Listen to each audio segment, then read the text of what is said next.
Thank you.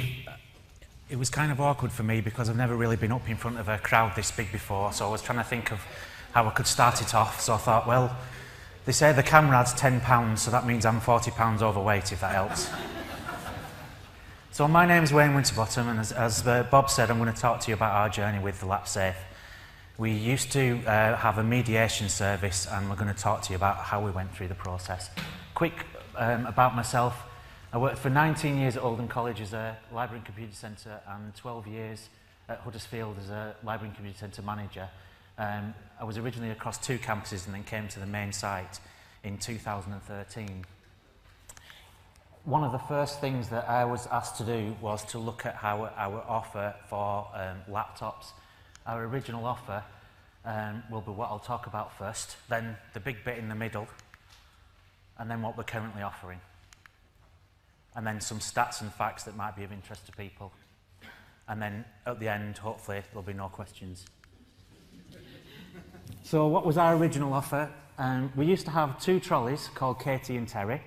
I've tried to do some investigation and nobody's got absolutely any idea what Katie and Terry were named that way for. And each one of those held 10 laptops in, and they were kept behind the library counter. And people had to queue up to get a laptop.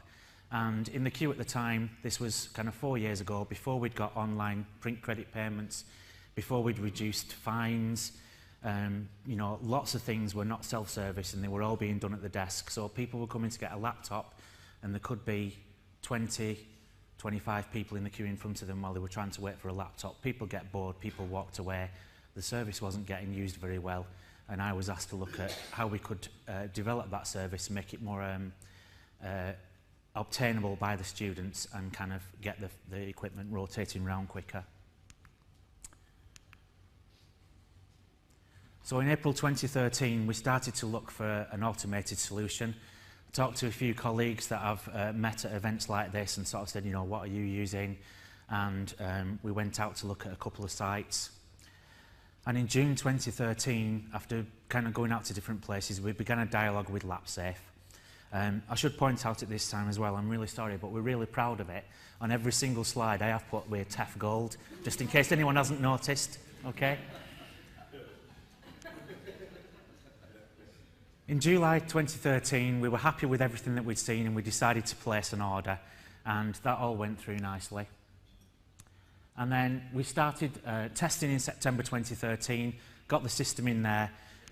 We basically took a giant leap. We put the lockers inside the library gates and we added 48 laptops, which at the time I was massively concerned about because before that we'd only had 20 and the take-up on those was considerably miserable, and it was kind of a massive leap to go out there going to my manager and saying, oh yeah, can I have X number of pounds for a LapSafe and X number of pounds for all these laptops, in the hope that please, you know, make sure that these go out, because if these don't, I could be out of a job.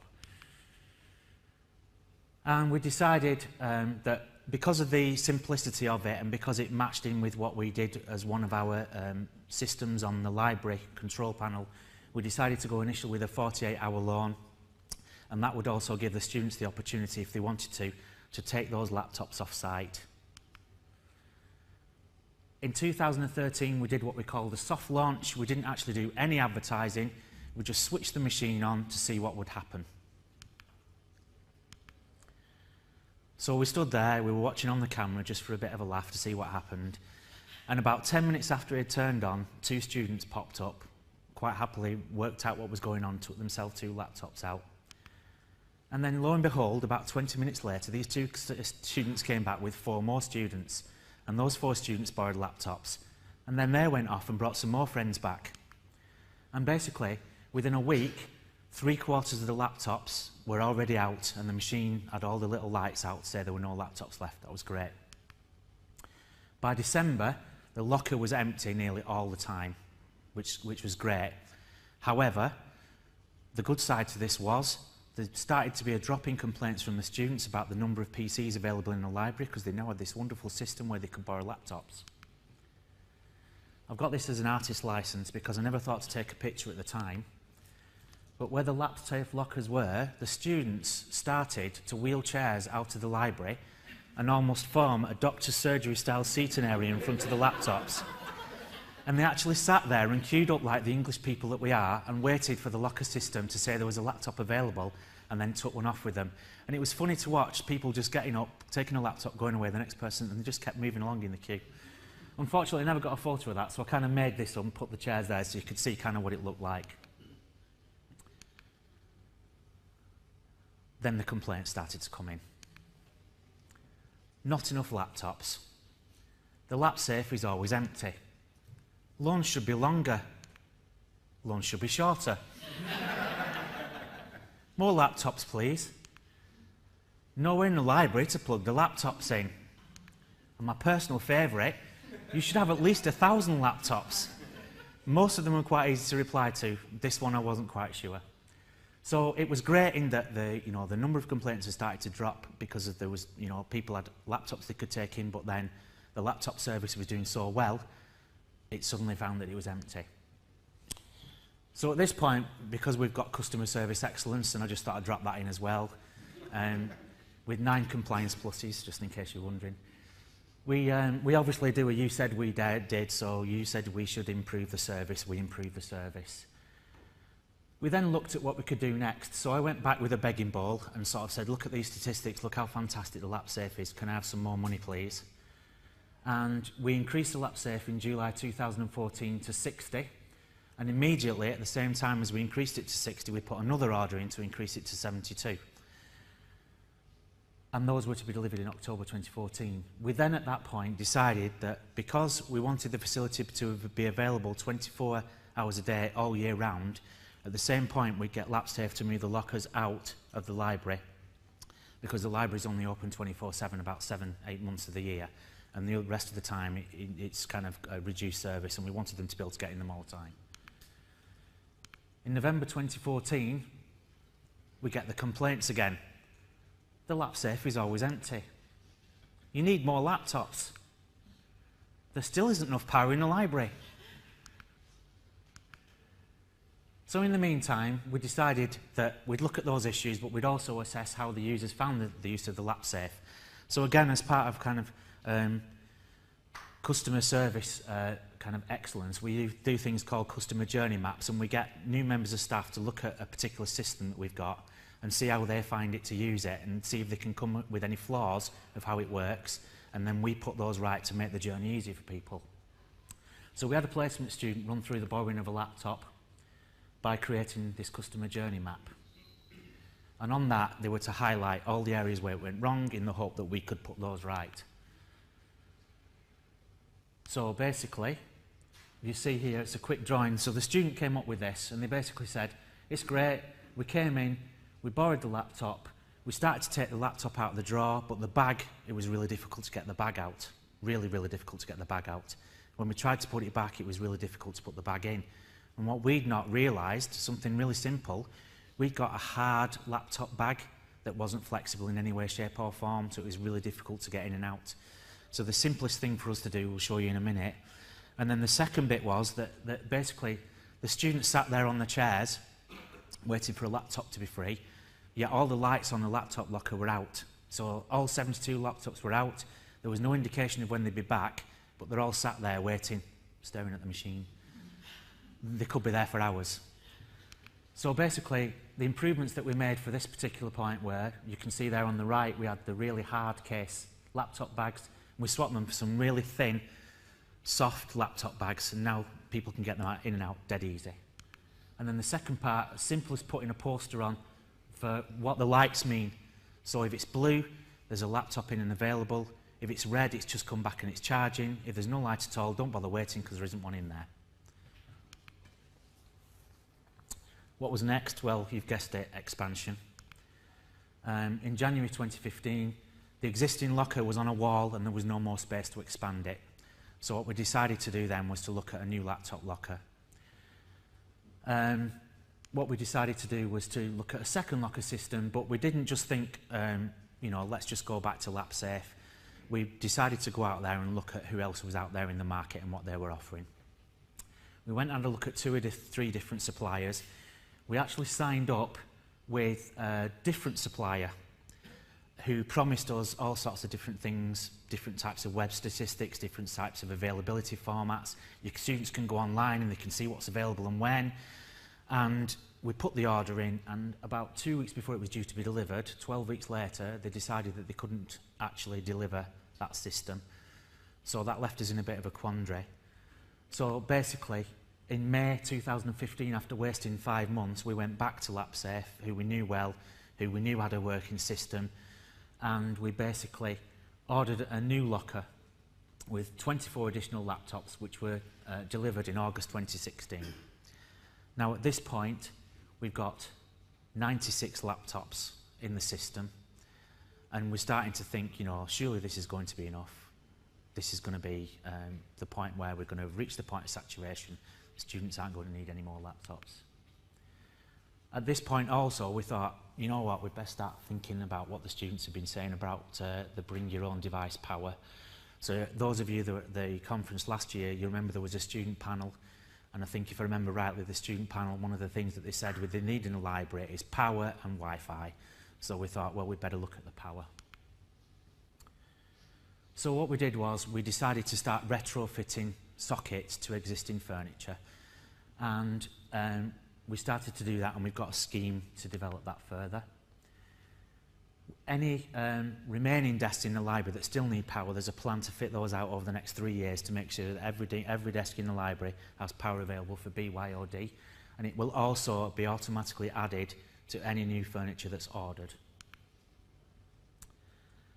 We also started to switch to all-in-one PCs. Now the all-in-one PCs, they look nice, they're really good, they take less power, and they only use one plug socket, not two. So hey presto, when we changed 160 computers last year as part of a phased replacement in the library, we suddenly made 160 plug sockets free at no extra cost, which was great. Just to show you some of the things that we've been doing, so in the building work, we looked at putting plug sockets in with built-in USB ports so the students can plug in the phones or plug in their iPads in there. We're showing here the retrofitting plugs again that go on the top of the desk so they can plug the laptops in. And then again, integrated sockets in all the different types of new furniture that we're creating. So what next? Well, expansion. So we increased the locker section 2 from 12 to 36 in October 2016. We're still getting the same problems. The lights are all out, there's no laptops available. People are queuing, people are asking why we can't have more. We thought that, you know, students had all their own laptops, but when I talked to some students, they were actually leaving the laptops in their accommodation because they were heavy. And when they got to the university, they were borrowing the laptop to take round with them and then using their own when they got home. We were then asked by Art Design and Architecture, our director and deputy director were going round to talk to people around the university, and basically we were asked to consider loaning out MacBooks, and actually it did make sense that, because a recent survey that I and my team had done showed that basically 24% of the university student IT estate was actually Mac OS, and we'd no real idea at the time just how many Macs were around the campus. So we basically then talked to LapSafe, you know, can we add MacBooks in? And they said, yeah, there's no problem with that whatsoever. Just send us one so we can make sure we can fully test it, make sure it works with the system. And we basically increased that locker with the laptops in March 2017, and within 14 minutes of the MacBooks going in the system, all 12 MacBooks were out. And they haven't been seen since. Now, either they've been stolen, or they're very quickly brought in and very quickly took out again. But basically, essentially, the lockers have been empty, no one's seen a hide nor hair of them. And you can't see it very clear here, but again, LapSafe worked with us because what we wanted to do was to have some additional buttons on the LapSafe itself. So on there, you can't see the button, but one says borrow laptop and one says borrow MacBook. So if the students want a laptop, obviously they just click the laptop button. If they want a MacBook, they can click MacBook. And at this point also, we're in conversation with them about other things that we can do as well, and they're looking into those for us. So for instance, for our students with perhaps disabilities or people that need to access lower lockers, we're in talks with LapSafe about putting in the borrow lower locker, so that people who can't reach the lower lockers can get hold of get hold of those through that system. At this point, even though we didn't think we really needed it, we thought we'd better do a bit of publicity and, you know, put things up for new students. So we did start to put up some kind of banners that said what laptops we had and what were available. But to be fair, the advertising isn't really necessary, but it looks good. So what's our current offer? So as we've mentioned now, we've got 2 full lockers. And in those 2 lockers is now 120 laptops, of which 108 are standard laptops and 12 are MacBooks. And how did we get to these particular areas? Well, we have this thing that we affectionately call Paula's tubes, and these are basically some stands, and we have these little coins. So at various points we've asked students particular questions like, you know, what do you think of the LapSafe? What laptop loan range would you like? So we put in 2 hours, 24 hours, 48 hours more, and we just see what they put in with those. So we've kind of surveyed the students as we've gone along. What type of laptops do you want? What do you want on your laptops? And all those types of things. We also meet with the student union executive. We do that 3 times a year, and part of what we do there is we discuss about the developments that we're doing within computing and library services. They tell us the comments that they've had from students. We've had some very nice positive comments about the laptops, and most of the questions that they have when they come to those meetings are, when are you expanding it? It's not a cheap thing, and you know, I'll go through that with you, and there are some things that come with it. We also have very regular meetings with the Student Union Vice President for Education, and the VP for Education is also on quite a lot of our committees and groups. So we're currently looking at, for instance, a space review within the library, and they're sitting on that with us and get involved. We talk to them about the length of loan for the laptops, and we talk to them about the types of loans, and you know, they're quite happy in working with us. We've had some focus groups again to find out what people used on the laptops, what they weren't using, what they were using, what facilities could be good on there. Do they remote into particular areas, or do they just use the software on the laptops? We also get lots of brilliant feedback from student school panels where they talk to us about that. Unfortunately, again, you know, there's loads of brilliant comments about the laptop service, but there's also questions about, you know, when are you going to get more, how are you going to expand the facility? We're talking to other areas within the university, such as the School of Education, who were interested in putting a laptop locker in their area, but they wanted it to be used only by their own students. So LapSafe do have a solution where it doesn't need to be connected to the library management system, and it can just be the list of students that they want to access that, so that they can just let their own students use it. And then there's also feedback that we get from school board, and all those things we try to develop and look at all the different things that they've asked us to do, and then we feed back what we've been able to do for them. So what kind of software have we got on the systems? Basically, we went with Windows 10 on the laptops, even though on the main campus up until next week we're working on Windows 7. But we found that, seeing as most of the students were working on Windows 10 on their own laptops, which they weren't bringing in, that they'd want to be having the same system when they came in. We've got the full Office 2016 Professional on, and then things like NVivo and SPSS and the McAfee virus, because we're conscious of the fact that they're bringing things in and out of university. And then there's various bits of plugins on there. A lot of the use from the students as well when they take the devices home is they remote in using our Uni Desktop service and can go into particular labs in the university and pick up other bits of software that they can use there as well. The standard specification that we're using for our laptops at the moment is i5, 8 gigabytes with solid state drives, and that's plenty. The speed on those for the type of packages that they're using, there's been no complaints about kind of the speeds and processes. And what we've currently got in LapSafe, we've got Toshiba, Lenovo, HP and MacBook, and the reason being, every time we've expanded, we've kind of looked at different types of laptops, what are available, the cost of those laptops, the service and maintenance and support that comes with those laptops. But at every stage, what we've been able to do is when we know which laptop we're buying, we obviously talk to LapSafe. LapSafe tell us whether they've already tested that particular type of laptop or not.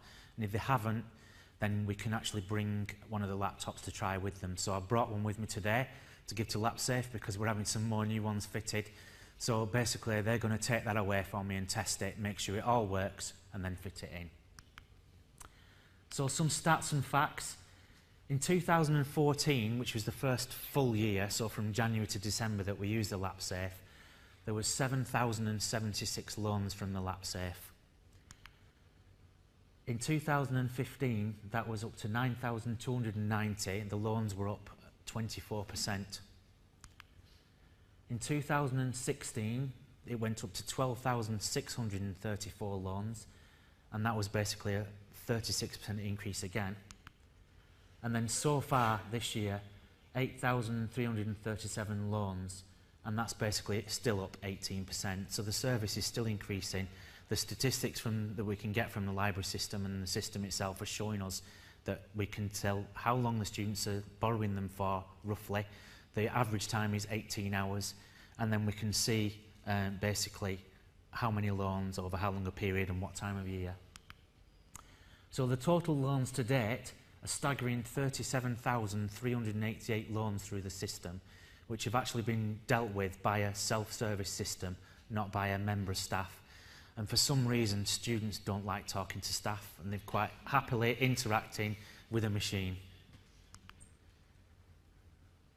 Investment to date is £200,000 is what we've spent on the LapSafe system so far, and that's the systems itself and the 120 laptops in there. So at the moment, with the staggeringly rubbish pound to the dollar, you'll all be aware of the fact that laptops have suddenly become a lot more expensive, and they're figuring in around about £800 to £850 per laptop now. So when you're looking at a new bay, the bay itself seems quite cheap when you're looking at the 12 laptops that you need to buy to go in with that. So one of the things that I'll mention before I leave the cost, obviously one of the things that you really do need to consider is the on-costs that come along with that. The maintenance from LapSafe, you know, it's not expensive. It's quite relatively, you know, market average. The bit that you do need to be aware of is your replacement costs. So we have a life, or we've set a life for 4 years for our laptops in the safe, and every 4 years they get replaced. So when we did our cost plan, we have to build into the fact that in 4 years, every 4 years, we have to replace the laptops. So 3 months ago, I had to replace 48 laptops from the first batch that we had in there. So there's a significant cost with that. So when you are looking into investing in it, don't just look in your initial investment. Think about all those ongoing on-costs. We've got the 24 next year, 48 the year after that, 24 the year after that, 72 the year after that. So the costs start to escalate. So the bigger you make it, and the more the students love it, but the much more expensive it becomes. So the next steps, hopefully, is to continue to enhance and expand the service, to look at the additional facilities that LapSafe are making available. We're going to look to have 2 different loan types. So we're looking at a new library system at the moment, which will be going in the future. The current one, we don't really want to make any changes to it, but in the future we're hoping that Locker 1 will remain a 48-hour loan, but that we'll make Locker 2 a quick turnaround loan with just laptops, no bags, no charges, and they just come in and out and in and out and in and out just for use in the library or just in the new student central area. We did have some issues. We'd be lying if we said that we didn't have some issues. So many of the students forget to plug the laptops in. They only do it once they get the fine. And basically, as soon as you bring the laptop back, you plug it into the system and it takes it off your account. If they put the laptop back in the locker and don't plug it into the system, doesn't think it's back, and the next day they've got a £10 charge on their account. It doesn't take them long to realise that they can't do that again. Broken laptops. We've had about 15 laptops that have had to be repaired over the last 2 years. It's not been massively expensive, and considering the number of loans, it's not been too bad. And in the main, I think 13 of those, the students have actually agreed to pay for the damage, because obviously we can tell who had the laptop last and the damage that was created to it. And we've had 2 that are stolen. One of those was returned on the insurance for the student. The second one, the student didn't have insurance, And because of the nice people that we are, we've worked out a kind of a payment plan with them. The student union have stumped up half the cost of the laptop, and we've asked them to pay the rest in instalments, because we didn't want to hit someone with a huge bill. There is a disclaimer when they first borrow the laptop, so every time they borrow a laptop, and it does explain that once that laptop is in your possession, it is your responsibility. You need to make sure that you don't leave it left alone. You don't, anything that you do with it needs to be done for yourself. Students do occasionally not return laptops because they've got a deadline and they'd rather pay £20 than bring the laptop back. We've had that a lot. The maximum fine at the moment is £70. So we've actually had someone with a MacBook that we've been chasing for a few weeks, and he said, well, for £70, I'm keeping hold of the MacBook, thanks very much. Disappearing charges. So the first kind of month or so last year, for some bizarre reason, charges just started to disappear completely. So we've padlocked them to the laptops now. So on the side of the laptops, we've used the Kensington lock, and we've padlocked them to the actual side. And it doesn't cause them any hassles, but it just means that they can't be lost or stolen. We occasionally have to chase missing bags because someone's borrowed it and left it somewhere. And the biggest mystery, which took us ages to work out, was students sharing laptops. So basically, 4 students on this particular day sat round their collaborator desks, and all 4 of them worked on their laptops. And then they all started swapping the laptops between them when they were doing their work. And then when they came back at the end of the day and put them in a LapSafe, it all went wrong. Because basically they hadn't put the laptop back that they borrowed. And it took us a while to work that out. But now that we know that, it's another thing that we make on there. Make sure that you bring the laptop back that you borrowed, please, if you can. Otherwise you'll find that it doesn't come off your account if your friend doesn't bring it back. We also do daily checks. Part of the thing from our health and safety people was freaking out about pat testing and the damaged cables and such like. So every morning, which actually doesn't take very long because most of the mornings there's no laptops in there, we'll do a check to make sure that the plugs and everything are all working and that there's no kind of breaks in the cables or anything along those lines. And another thing that we've had to deal with is freight. So for those of you that don't know what that is, a number of students have left themselves logged into Facebook, return the laptop, the next student borrows it and does all sorts of damage with their account.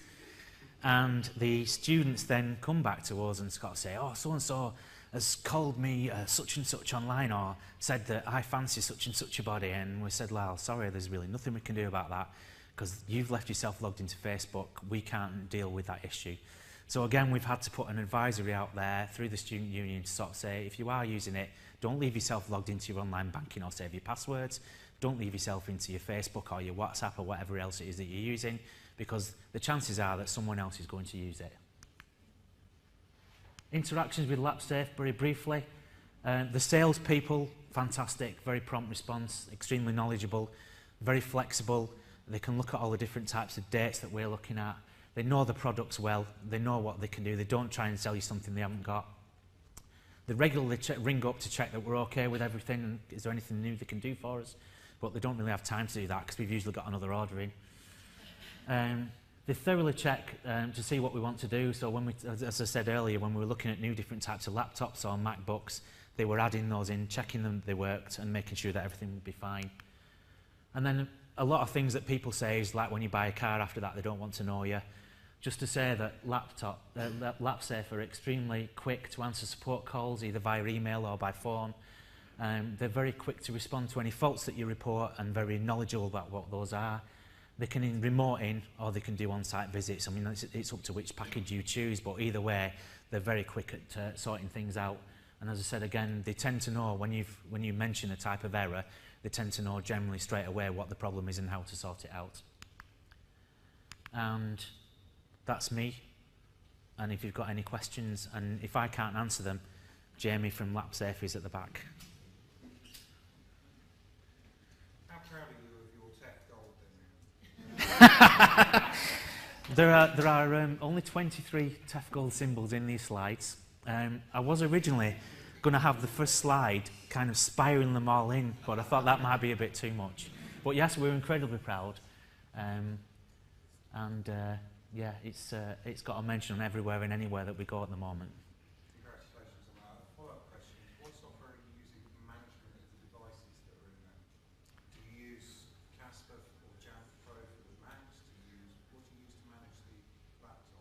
As in what? As in the imaging, or as in? As in the Macs go walkies, can you lock them down?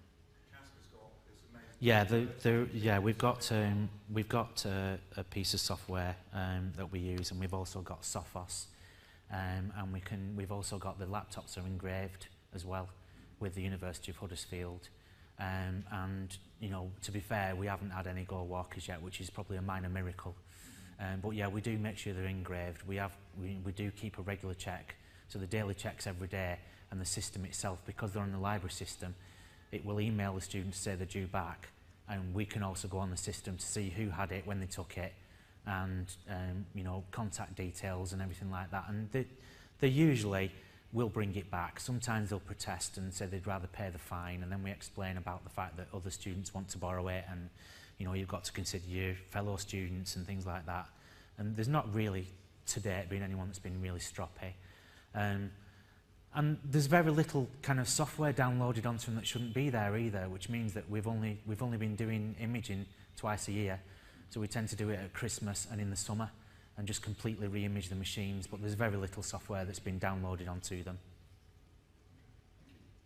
When do you think supply is going to outstrip demand?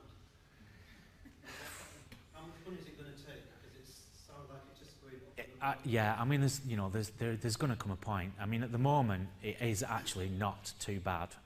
We're getting to the point where it's kind of like February, March, and November, when it's mostly empty all the time, which are our peak periods.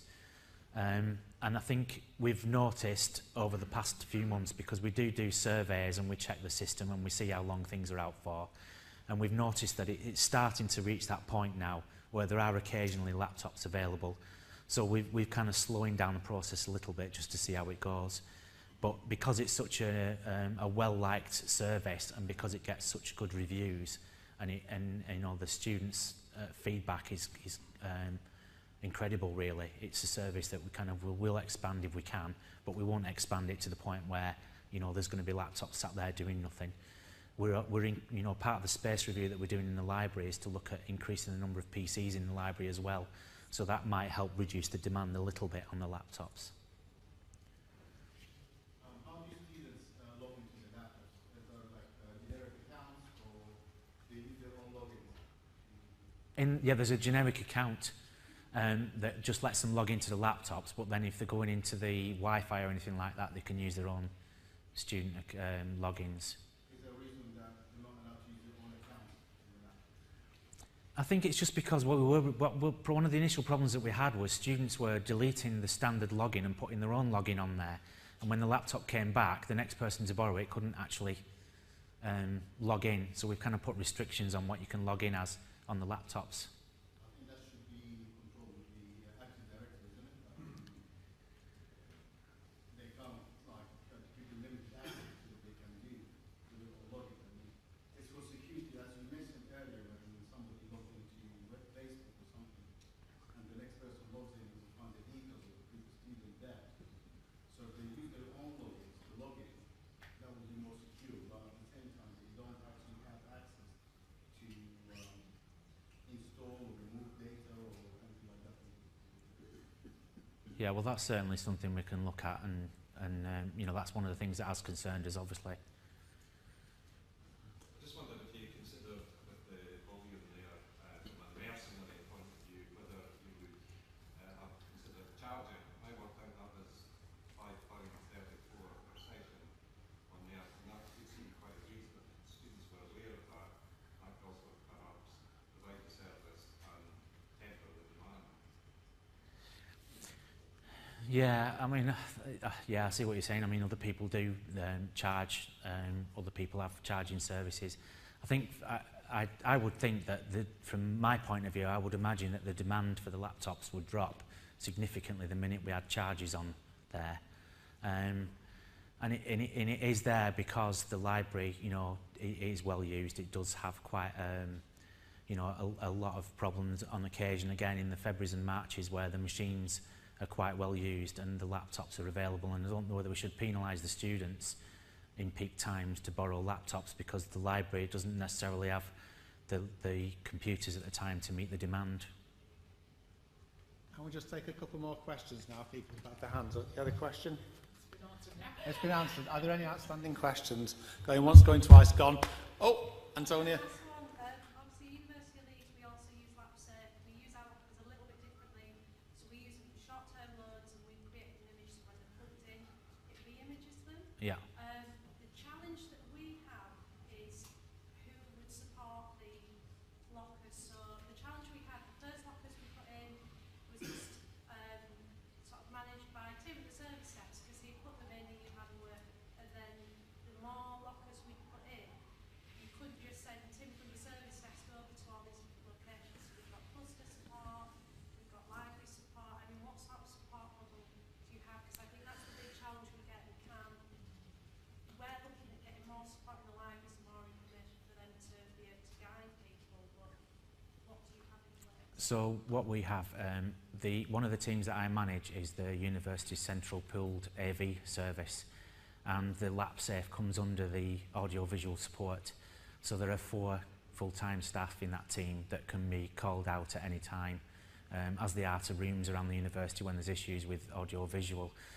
What we do have is we've put up a plasma screen in the IT support desk office, and the computers at the front all have a little button on there, and in whatever the fault is that a student has come to the desk for, if the IT person on the front desk is busy, they can type in what the fault is and it'll come back to the AV team on the plasma screen.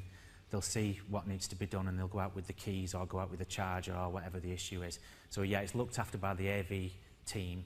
The actual check-in every morning is done by a placement student, because it's quite a simple process and they just run through and do that, and it saves using someone who's, you know, much more higher qualified for what they need to be, and the placement student gets some action on trying out new equipment. Cool, thank you. Okay. Okay, I'm going to thank Wayne for a really engaging discussion.